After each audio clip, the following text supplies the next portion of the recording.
Dear students, let us start the discussion on today's newspaper, that is 10th December 2016. After Modi has become the Prime Minister, there were two narratives about him. The first is he is just continuing the old policies, and the second is there is a surprise, a drastic change in his foreign policy. And this is often described as Modi doctrine. Now, Congress says that Modi doctrine is nothing but a continuation of the Prime Minister Manmohan Singh's doctrine. But however, if we see, there is definitely a change. That change is the surprise element or unpredictability in the Modi's foreign policy. Now, India has moved from non-alignment to a partnership with the United States of America, and the defense partnership is also increasing. It is seen as a continuation of what initiated by the Vajpayee era. And added to that, India is entering into maritime partnership with United States, Singapore, Japan, Australia. And this also initiated during the Vajpayee era. And India First policy. This is started during the Manmohan Singh era. The SARC minus Pakistan, this has initiated during the Gujral era. What the Prime Minister Gujral said is, with other countries other than Pakistan, India do not expect the reciprocity, and India has that magnanimity in providing the benefits to them. But with Pakistan taking our history into consideration, we cannot give the same benefits to the Pakistan. From that perspective, he said, the SARC minus Pakistan shall be strived for in the regional alignments. And then Pravasi Bharatiya Divas and all these signify reaching out to expat community of India in other countries. But what is the surprise element? What is this doctrine of unpredictability? Now there is a famous Madman Theory that has come up during Nixon's era in the United States, where Mr. Nixon has conveyed it to the Russia and communist bloc that he can take an irrational decision if necessary, that like using the nuclear weapons, etc. So, it means if you are being stamped as a madman, unpredictable, then it itself acts as a deterrence. That is what is the thought about it. Especially in India-Pakistan relations, an element of unpredictability was really high. Now, there are a sequential happenings in India-Pakistan relations. The first, calling all the neighborhood prime ministers, heads of the government, to the swearing in ceremony of prime minister and council of ministers. The second is Modi's surprise visit to Lahore. And on the other side, Balochistan issue has come up. Human rights violation in Balochistan was racked up by the prime minister. And second, we boycotted the SARC summit, and Bangladesh, Afghanistan, Bhutan also did the same. And the third thing is, today we are talking about surgical strikes. We initiated the surgical strikes and made it open to the people. Previously they were done covertly. Now we started doing overtly. And we are also talking about renegotiating the Indus Water Treaty and using it to the fullest extent. So this all shows that there is an ante-up against the Pakistan. There is an unpredictability element and rapid policy shift in India-Pakistan relations. So, what are the challenges of this doctrine of unpredictability? There is a theory of diminishing returns. As unpredictability increases, then the opponents will start understanding or predicting the unpredictable. And second, unpredictability also do not have or also can endanger the economic and other prospects of the country. Now, if you see, the tensions are bound to rise across our frontiers. As the tensions rise, our expenditure shifts towards the defense rather than for our economic prosperity and developmental aspects. Third, by isolating the Pakistan, we are pushing it towards the other side of the world. So, Pakistan, as like never before, is allowing for other countries like Iran, China, Russia to use its ports. And if we further see this in a world which is filled with fluidity now, more and more unpredictability on part of India, it leads to a kind of situation where we may lose more rather than we gain more. So that's why we say the unpredictability has its limitations and it works against the deterrence theory. Because as unpredictability exists, then automatically the other side also keeps its weapons ready. And every party likes to go for a preemptive strike to have a strategic advantage. So, under these circumstances, India will be a disadvantageous position as a developing country. And the cash need not be the king. So, in this case, India is trying to transfer itself into a digital economy. What are the limitations and advantages? The first major limitation is India do not have the digital infrastructure, e-infrastructure. You know that the digital divide, rural-urban differences, gender differences in access to the digital networks is the major challenge. And the second is the security challenges. The third one is the legal infrastructure supporting this is also absent. But however, if India makes it to the digital economy, then the advantages are many. The first is the tax returns to the government is bound to increase. The tax evasion is going to go down.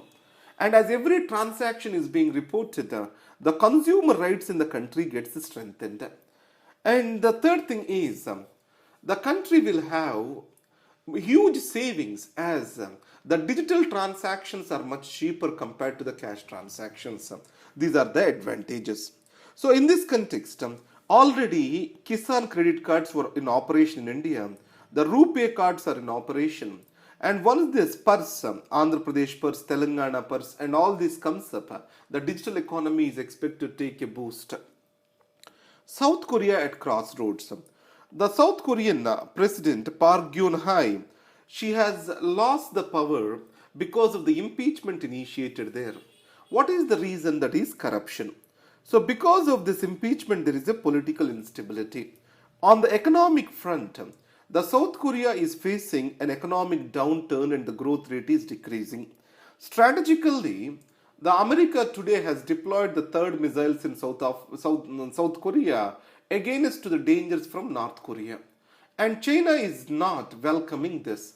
And China accuses the South Korea of bringing instability into Korean peninsula. And the trade with China is also decreasing. And the relations with China are not moving in the right direction. That is the reason why it has been said that the South Korea is at the crossroads. Now, common service centers or customer service centers. These are the different names used for the CSCs. As per the National E-Government Plan, initiated during the UPA government, for every village the CSC has to be established. All the digital transactions for the villagers, the CSC will be the interface. So it will be initiated in public-private partnership, and it will help in the farmers and other people in the village to register for Aadhaar, to do bank transactions, and to provide for one single point interface for every transaction they want to do with the digital world. So, as there are certain challenges and certain positive externalities to this. One thing is, the CSCs are very much involved with the digital education of the people. And next, the women are also entering into this movement. SHGs themselves are becoming the village level entrepreneurs. But on the other side, in government, there is no end-to-end digitalization yet. It means a transaction is done with the government. A certificate need to be issued. So it is not done with the digital signatures end-to-end. The forms have to be submitted physically to them. It means an offline element is existing even today in transactions with the governments.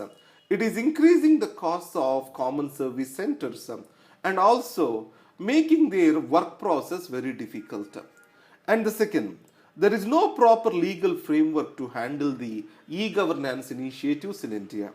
Third, as most of the services of the government are yet to become digitalized, the financial viability for as of now is under question. And then, to provide for the network or digital connectivity, the CSC network, Common Service Center network, is being initiated, but it was not moving forward at a faster pace. These are the challenges which the common service centers are facing. Now, if common service centers are initiated, as per the plan by 2017, 3 lakh common service centers are expected. Though if they become vitalized and our dream of digital economy is going to come true. And then industrial output is shrinking. What are the reasons for shrink in industrial output? You know that the investments did not get a boost, and private sector investment still suffering. And second is high base effect. It means in the last year at the same month, the growth is very high. So as we are comparing it on a high base, the production appeared low this particular month. And third thing is the future is going to be good. Already industry is talking about shrink in demand by 30% after demonetization. It means industrial output is expected to come down further. Now, coming to the Indian Express, this is the beautiful article today. Now, the spectra in Europe, everyone is talking about growing xenophobia, the rightist movements in Europe. But what is the major reason? The rightist parties, far right parties, what they talk about is immigration is threatening the jobs and also safety, and the outsourcing of the work is making them jobless. These are the things which are being exposed. But the central to this is the movement of the capital across the borders. After globalization started in 1980s and 90s, the amount of the capital flows were many times higher. Now if you see, in the globalization more and more talked about outsourcing of production. Then if you see the goods and service transactions and the financial transactions, these are 28 is to 1. Goods and services transactions are 1 and financial transactions are 28. And then goods and service transactions, they just constitute 3%. The growth of the digital connectivity also has facilitated financial transactions. Now the financial transactions are not happening in cash, but they are happening in digital numbers. So, because of this movement of the capital, the governments, the native governments have little control on the movement of global capital. Even if you see the far rightists, they are not questioning the movement of the global capital, but they are just questioning the outcomes of the movement of this global capital. So that's a very narrow way of understanding or looking at the movement of our globalization. The next is going digital. Already we have discussed this article. Incentivization for digital payments is a positive step. But however, there is certain things which the government has to address. That is e-infrastructure bottlenecks and e-education. And the third thing is legal support or legal framework and creation of proper regulatory framework. These are necessary for bringing in the digital economy in India. Now, let's see the notes. The Hindu editorial, A Doctrine of Unpredictability. Now, though it has been criticized that the Modi's doctrine is a continuation of the past, there is an element of unpredictability, but it also has its negative effects. The first major negative effect is it leads to aggressiveness in the other countries and increases the tensions, deviating our developmental agenda. And Pakistan may get more engaged with Russia, China, Iran, etc. And it can give more access to the countries from the other regions, which can be a threat to the entire region, South Asian region. And the unpredictable world with unpredictable policy will ultimately make the risks much higher. As the Trump became the president in the United States, he is talking about withdrawal from Trans-Pacific Partnership. In such a circumstances, China is going to rise in the global stage, especially economic stage. It will have its impacts on India. And then let's talk about cash need not be the king.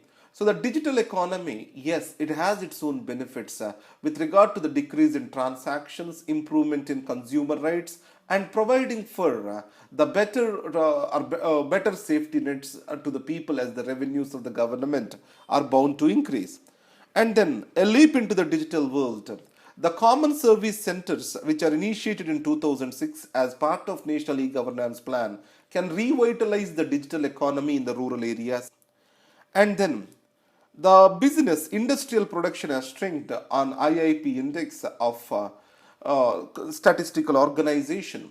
So the reason being high base effect and lack of flow of investments. Indian Express, the article says that the xenophobia concerns in Europe are based on narrow premises of immigration and job loss, But the major root cause of this is the capital flows across the world, which is on which the local political leadership has little control. The rightists are exploiting this situation but not explaining the underlying causes. These are the articles for today. Thank you very much. And today I made a small change again. I have given the questions before. First, watch this video. Second, read the handout which was given to you, or read the newspaper, either of them is okay. Then take this handout. A questions are being asked. Just try to think over these questions after reading the newspaper so that you get a perspective. You get a thinking on what is being happening around you. And because the questions of the UPSC are changing, today the questions are coming with a premise. Do you think? Or express your opinions. These are the standard terms which are being used. So it means you need to have your own thought and opinion or perspective on a particular issue. That's why I recommend you to go through those questions and think on. Thank you very much.